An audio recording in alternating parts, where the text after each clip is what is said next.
오늘은 사도행전 22장 1절에서 11절 말씀을 사용하여 사도 바울이 다메섹 경험으로 결론입니다. 예수님께서는 타락한 백성을 위해 오신 것을 아실 것입니다. 타락한 백성을 건강한 사람으로 순결한 교회로 인도하셨습니다. 하지만 세월이 흐르면서 교회는 타락의 길로 가고 있었습니다. 그럴 때 하나님께서는 종교개혁가들을 통해 교회가 회복될 수 있도록 하셨습니다. 그것을 알고 있는 믿음의 선배님들은 우리가 믿는 것이 무엇인가를 신앙고백서를 통해 가르쳐 주셨습니다. 그런데도 사람들은 세상의 물질과 야망 그리고 권력 등에 의해 메가처치의 노예가 되었다고 할 수 있습니다. 큰 교회만 메가처치를 꿈을 꾸고자 하는 것입니까? 작은 교회이면 아름다운 교회, 즉 성경에서 말하는 교회인가도 생각해 볼 필요가 있습니다. 신자들은 교회가 성장하기를 바랍니다. 성장하지 않으면 신자들은 힘들어하고 메가처치로 이동하기도 합니다. 이것은 교회가 무엇인가를 잘 모른다고 할 수 있습니다. 그러다 보니 일부 목회자들은 강박에 사로잡혀 성경에서 말하는 교회로 지향하지 못하기도 합니다. 이런 현실이라도 하나님께서는 당신님의 백성을 구원으로 인도하시고 보호하시고 있다는 것에 감사해야 합니다. 세상 속에서 타락한 교회가 많다고 해도 주님의 교회, 즉 신자들을 구원하시고 있기 때문입니다. 주님께서는 하나님의 백성을 위해 모든 것을 십자가에서 주셨기 때문입니다. 주님의 사랑 때문에 신자들을 구원으로 인도하시고 보호하여 주시는 것입니다. 그렇다면 주님께 속한 신자들은 어떻게 해야 하겠습니까? 다시 오실 주님을 바라보며 순결한 교회, 정결한 교회로 나아가야 합니다. 내 의지로는 힘들기 때문에 하나님을 의지해야 합니다. 그것을 예수님께서는 산상수훈을 통해 가르쳐 주셨습니다. 거짓 신자들은 메가처치를 향해 나아갑니다. 하지만 주님의 교회에는 신자들의 많고 적음에 있지 않고 순결함에 있습니다. 하나님께서는 메가처치, 즉 양적인 숫자에 의미를 부여하지 않습니다. 오히려 순결한 신부로 구원하십니다. 지팡이 교회는 순결한 신부로서 진리의 기둥과 초가 되도록 해야 합니다.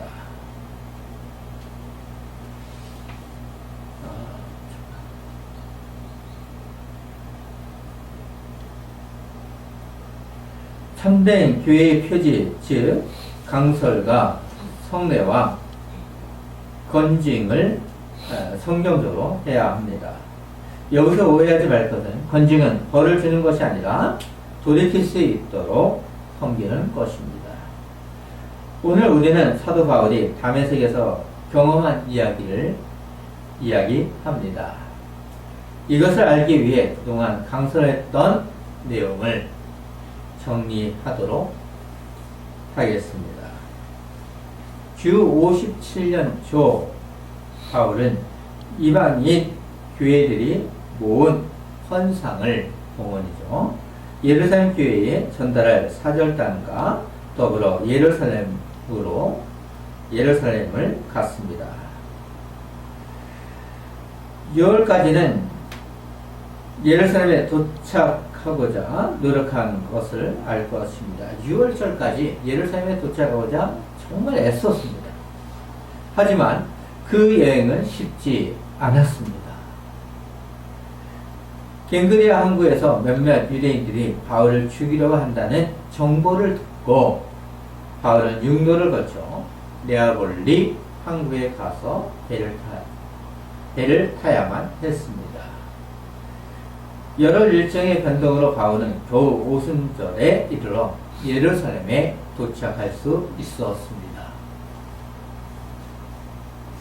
그러면 모든 것이 끝난 것입니까? 예루살렘에 도착했지만 바울은 새로운 고난에 직면했습니다. 이방인 지역에서 많은 수고를 했으니 쉼을 얻도록 했습니까? 한 대를 받는 것이 아니라 오히려 고난이었습니다.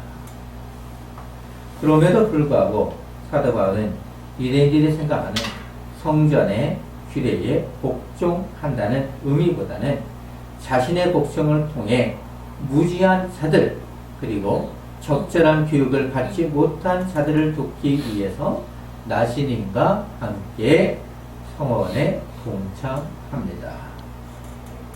그런데도 이상한 방향으로 흘러가고 있었습니다. 무리를 충동하여 소동을 일으킨 자들은 오히려 오해했던 것입니다. 에베소 사람 즉 이방인 드로피모와 함께 성전에 데리고 간 것으로 생각한 것입니다. 그래서 시내를 거닐고 있는 바울과 드로피모를 잡아 성전 밖으로 나갔습니다. 성전 안에서 살해를 할 수 없기 때문입니다. 자초지종을 듣지 않고 일어난 소동은 상상할 수 없을 정도였습니다. 큰 소동은 결국 로마 군인인 천부장에게 들어가게 됩니다. 하나님께서는 사도 바울을 로마로 안전하게 이동할 수 있도록 계획하신 것입니다. 왜 그렇습니까? 로마가 만들어 놓은 길을 통해 온 누리에 복음이 확장되도록 하신 것입니다. 천부장의 계획으로 바울을 죽이고자 했던 소동은 실패합니다. 그럼에도 불구하고 영내로 들어가는 바울을 죽이고자 했기 때문에 군사들에게 들려갔습니다. 그만큼 소동은 대단했다는 것입니다. 또한 소동은 대단했던 증거입니다. 사도행전 21장 36절을 분명하게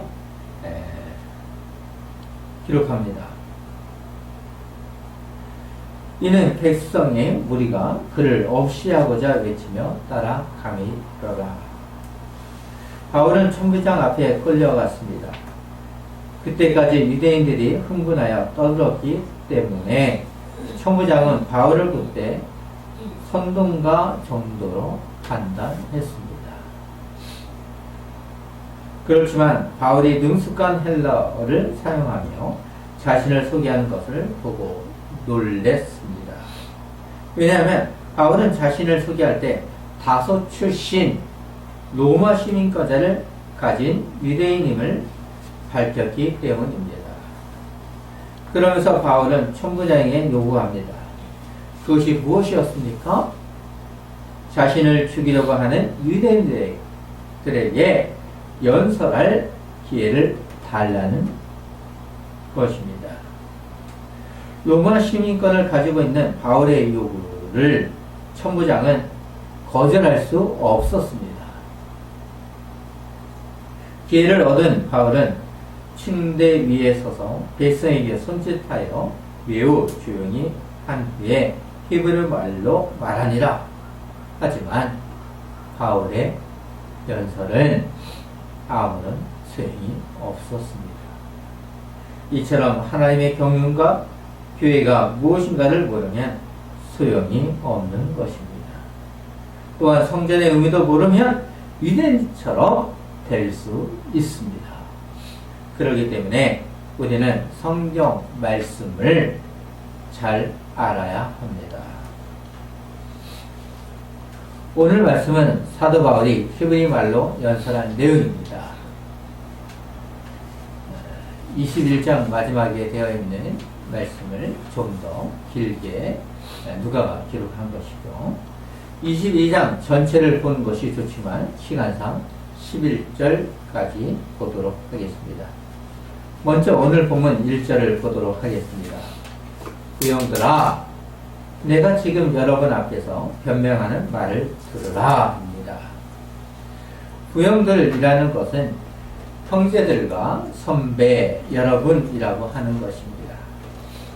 연설하기 위한 서두임에서 정중한 표현입니다. 이러한 표현은 놀랍기도 스데반이 한 연설이기도 합니다.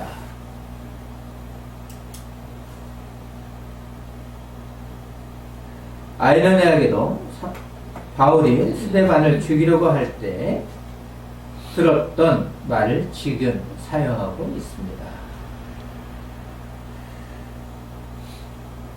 위급한 상황에서 바울은 히브리 말로 변론합니다. 소동은 요란했는데 바울이 히브리 말로 부형들아 라고 할 때 조용해지며 그의 말을 듣는 것입니다. 왜입니까? 2절에서 잘 기록하고 있습니다.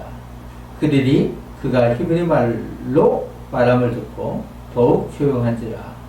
바울은 헬라어로 천부장의 주의를 끈 것처럼 히브리 말은 유대인들의 마음을 움직이도록 했습니다.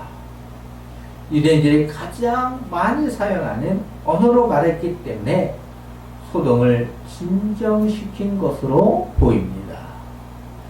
그리고 부형들은 바울을 배교자로 생각하면서도 히브리 말로 말하자 감정이 누그러져 그의 말을 듣고자 하는 호기심이 생겼을 것입니다.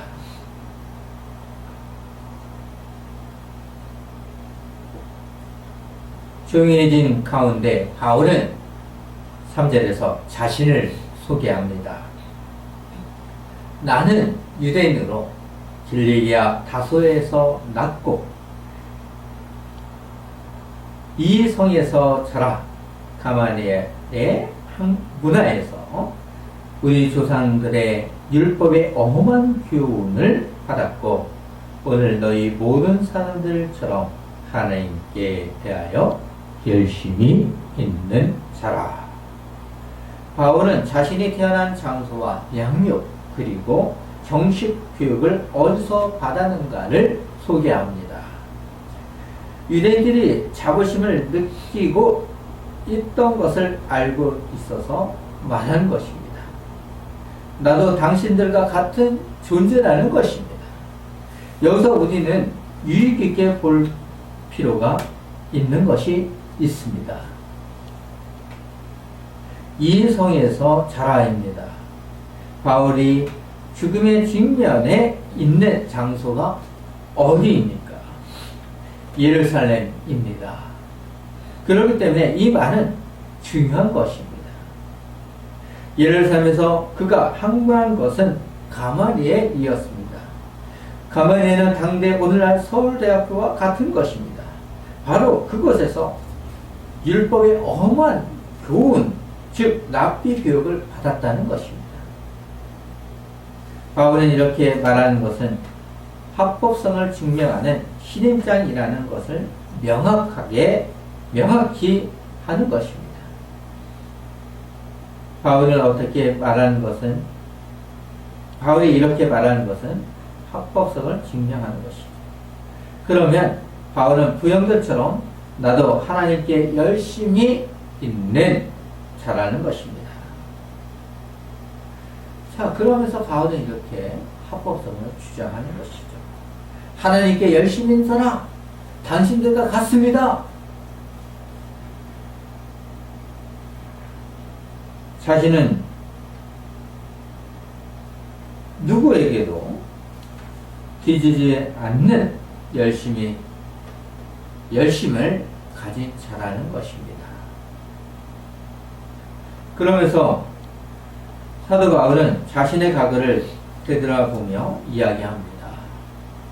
4절을 보시면 내가 이 돌을 박해하여 사람을 죽이기까지 하고 남녀를 결박하여 옥에 넘겼노니 입니다. 바울이 그리스도인에 대해 박해는 사도행전 8장과 9장에 잘 기록되어 있습니다.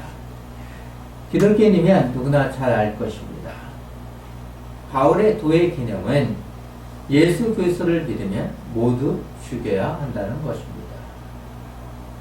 이렇게 생각할 수 있었던 것은 그가 절실하게 믿고 있었던 도, 즉 유대교였습니다. 그렇기 때문에 예수 그리스도를 따르는 도는 모두 멸시했던 것입니다. 자신의 과거를 돌아보며 바울은 당신들보다 나는 더 열심히 있었음을 강조하는 것입니다. 사람을 죽이기까지 하였고 남녀를 결박하여 옥에 쳐넣은 사실이 있었다는 것을 증언하는 것입니다. 바울은 자신의 이야기가 사실임을 증명하기 위해 누구를 이야기합니까? 5절을 보시면 이에 대제사장과 모든 장로들이 내 증인이라 또 내가 그들에게서 다메섹 형제들에게 하는 공문을 받아서 거기 있는 자들도 결박하여 예루살렘으로 끌어다가 형벌받게 하려고 가더니 기독교인을 핍박 하기 위해 최선을 다했다는 것입니다. 그것을 증명할 수 있는 대제사장과 장로들이 나의 증인이라는 것입니다. 다메섹에서 생활하는 디아스포라 유대인들의 도움을 받기 위해 사내들인 공문을 받아서 갔다는 것입니다. 그렇게 해야 더 큰 힘을 발휘할 수 있었다는 이야기입니다. 그리스도인을 체포하여 예루살렘으로 압송하기 위해 다메섹으로 가던 중 놀라운 체험이 있었다는 이야기를 6절에서 말합니다. 가는 중 다메섹에 가까이 갔을 때에 오정쯤 되어 호련히 하늘로부터 큰 빛이 나를 둘러 비치매. 하늘로부터 큰 빛은 하나님의 강체로 생각됩니다. 여기서 오정쯤이라는 것은 가장 뜨거운 때를 얘기하는 거죠. 낮 12시부터 오후 3시 그때를 가리키는 것입니다. 영광의 광채는 그것도 대낮에 일어난 사건이었습니다. 정오의 태양을 무색하게 할 만큼 강한 광채였습니다. 우리는 사도행전을 통해서 알고 있습니다. 바울만 경험한 것이 아니라 그와 동행한 자들도 경험했습니다. 하지만 바울에게만 찬란한 빛이 일어났던 것입니다. 바울에게 일어난 사건으로 인하여 눈이 멀어진 것을 동행하는 자들이 도와주었습니다. 왜냐하면 함께 있던 사람들은 별 이상이 없었으나 바울만 눈이 멀었기 때문입니다. 그런데 여기서 우리는 중요한 것을 생각할 수 있습니다. 그것은 사도행전을 읽어보시면 아실 것입니다. 저자인 누가는 바울이 다메섹에서 경험한 것을 3번 기록합니다. 9장, 22장, 26장입니다.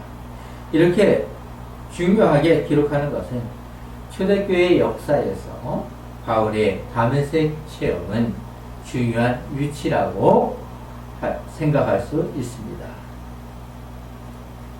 바울은 그곳에서 경험한 것을 더 말합니다. 7절을 보시면 내가 땅에 엎드러져 들으니 소리 있어 이르되 사울아 사울아 왜 나를 박해하느냐 하시거늘입니다. 바울과 동행한 사람들은 듣지 못했습니다. 하지만 하나님께서는 바울에게 직접 알도록 한 것입니다. 사울아 사울아 왜 나를 박해하느냐는 것입니다. 바울은 로봇이 이름이고 사울은 유대인이 사용하는 언어입니다. 바울은 누구의 명령을 따르기보다 능동적이면서도 지속해서 기독교인을 핍박했다는 것을 스스로 강조하는 것입니다. 바울은 예수님을 직접 핍박한 적이 없습니다. 하지만 주님께서는 당신님 자신을 핍박한다는 것입니다. 왜냐하면 예수 그리스도는 성도의 머리가 되시기 때문입니다. 우리는 주님의 교회로서 하나의 보편성을 누리는 교회이기도 합니다. 바울에게 이러한 체험은 놀랬을 것입니다. 바울에게 이러한 체험을 놀랄 수밖에 없지요.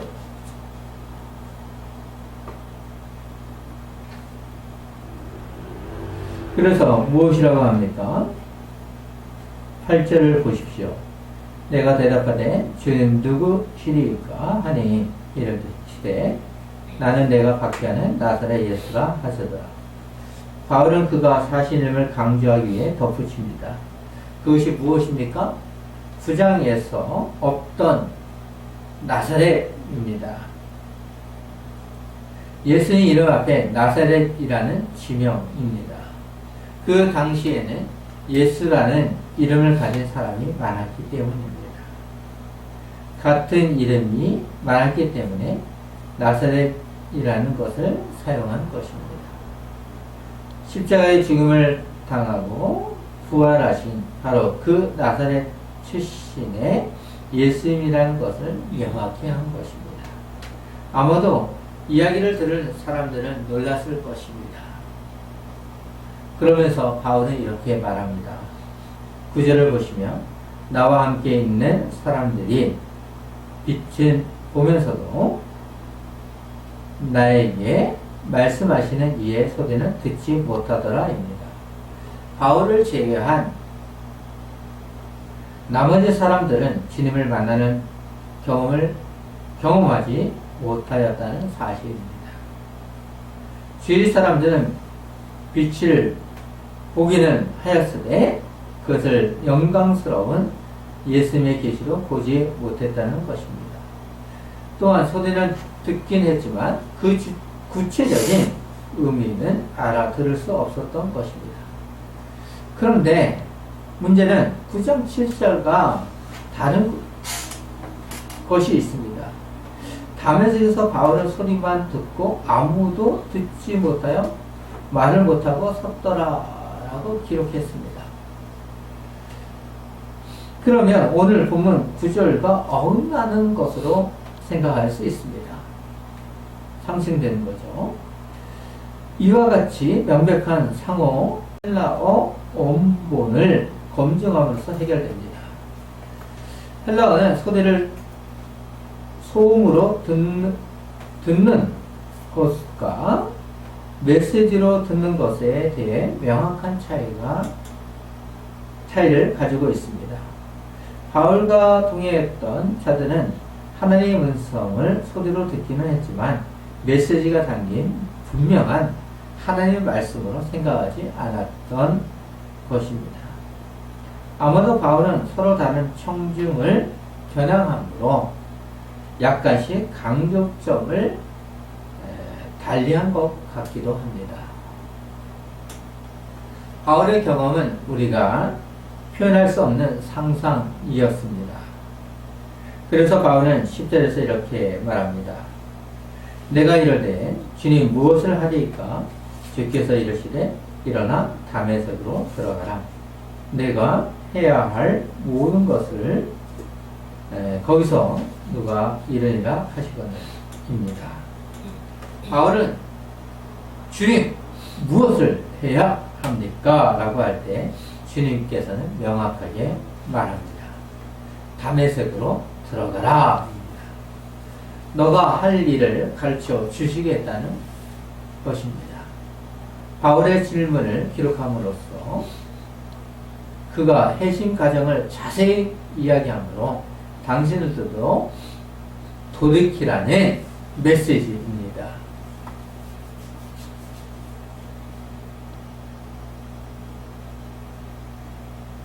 또한 바울은 자신의 행한 일과 도를 따랐던 신념이 잘못되어 있음을 인정하고 뉘우치는 것입니다. 그럴 때 주님께서는 해야 할 일을 주시는 것입니다. 돌이킴은 이처럼 하나님의 사람으로서 무엇을 해야 하는가를 알 수 있도록 하시는 은혜입니다. 다메섹에서의 경험으로 바울은 앞을 볼 수 없었습니다. 그래서 누구의 도움을 받았습니까? 11절을 보시면 나는 그 빛의 강체로 말미암아 볼 수 없게 되었으므로 나와 함께 있는 사람들의 손에 끌려 다메섹에 들어갔노라입니다. 자신은 어떻게 할 수 없다는 것을 철저하게 바울은 알았을 것입니다. 지금 동의하는 사람들에 도움을 받았지만 앞으로 오직 하나님만 바라보며 도움을 받아야 한다는 것을 더욱 잘 알았을 것입니다. 오늘날 우리에게도 같은 메시지라고 할 수 있습니다. 말씀을 정리하도록 하겠습니다. 바울은 자신을 해치려는 유대인들 앞에서 충실하게 율법의 가르침을 받았기에 충성스럽고 양심적인 하나님을 경외하는 자임을 자신있게 발견합니다. 그러면서 과거의 그리스도인을 박해하는 자였음을 고백합니다. 더 힘들어질 수 있는 현실에서 바울은 참된 믿음으로 고백합니다. 자신의 했던 일을 증명하여 줄 수 있는 자들이 누구라고 말하였습니까? 제사장과 장로, 즉 가장 뚜렷한 증인자였습니다. 이처럼 하나님께서는 교회의 가장 적대라고 구원으로 인도하십니다. 사도 바울은 교회의 적대자였죠. 그럼에도 이처럼 부르셔서 구원으로 인도하십니다. 바울은 신자들을 죽이는 살인자였습니다. 유대교를 믿지 아니하고 배교자라고 생각하면 사람으로 할 수 없는 일을 자행하는 자였습니다. 그런데도 하나님께서는 바울을 선택하여 이방인의 사도로 부르셨습니다. 교회의 최악의 적이라도 하나님께서 그를 구원하심으로 놀라운 사역의 길로 사용하십니다. 그렇기 때문에 전도해야 합니다. 사역의 길로 부르셨지만 결코 평탄하고 고난이 없는 길이 아니었습니다. 바울은 이방인의 사도가 되었습니다. 그런데도 어려움을 당하였습니다. 그럴 때 바울은 자신이 누구인가를 잘 소개합니다. 바울은 자신이 다소 출신이며 이 성에서 자랐고 가마리엘의 문화에서 랍비로 교육받았다는 것을 연설합니다. 이렇게 하는 것은 유대인으로서 철저한 훈련을 받았다는 증거이기도 합니다. 그러면서 다메섹에서 경험한 사실을 이야기합니다. 자신이 그리스도에게 충성을 바치게 된 것을 일시적이고 우연한 현상이 아니라는 것입니다. 하나님의 말씀으로 정복되었다는 것입니다. 우리도 하나님의 말씀으로 정복되어야 합니다. 다메섹의 경험은 이처럼 세계사에서 큰 획을 그었습니다. 나사렛 예수님과 만남은 바울에게 영적인 변화를 가져다 주었습니다. 이런 것처럼 주님을 믿는 우리도 같은 것입니다. 세상의 삶에서 변화되어 새로운 생명으로 회복된 그리스도인은 복음의 증인자로 생활해야 합니다. 그 길은 쉽지 않습니다. 하지만 주님께서 푸른 초장으로 인도하십니다. 그 푸른 초장은 하나님 나라입니다. 그 길에 동참하는 주의 백성이 되기를 소망하면서 기도로 마무리하겠습니다.